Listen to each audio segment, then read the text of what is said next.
इस क्वेश्चन में कह रहा है a body of mass 3 kg is under a force which cause a displacement in it is given by S equal to T cube by 3। S किस में, metre में है, ठीक ना।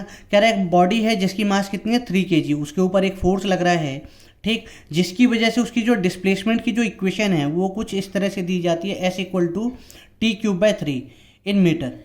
आपसे पूछा गया find the work done by the force in first 2 second, ठीक ना। हमसे क्या कहा गया कि ये जो फोर्स जो इस पे लग रही थी उसकी वजह से वर्क डन कितना होगा फर्स्ट 2 सेकेंड में, ठीक। तो देखो हमें गिवन क्या है, सबसे पहले हम उसे लिख लेते हैं।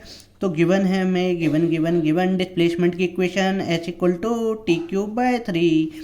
तो डिस्प्लेसमेंट की इक्वेशन को अगर मैं डिफ्रेंशिएट करता हूँ तो मुझे क्या मिलती है, वेलोसिटी, ठीक। इसे मैं डायरेक्ट डिफ्रेंशिएट कर देता हूँ। टी क्यूब का हो जाएगा 3t square, 3t square by 3 से 3 कैंसिल, तो वेलोसिटी कितनी आ गई, टी स्क्वायर।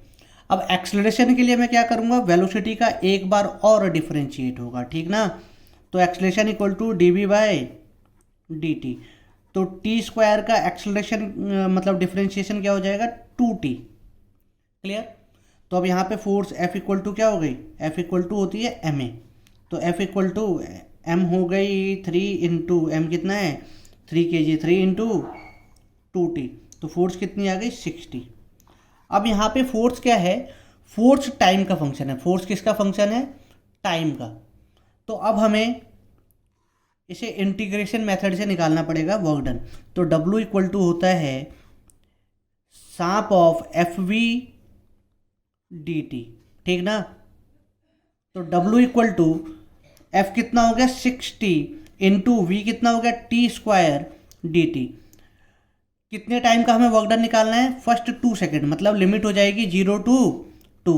तो W इक्वल टू कितना हो गया 0 to 2, ये हो जाएगा 6t क्यूब डी टी, ठीक। 6 तो बाहर आ गया, t क्यूब का इंटीग्रेशन हो जाएगा t की पावर 4/4, लिमिट 0 to 2।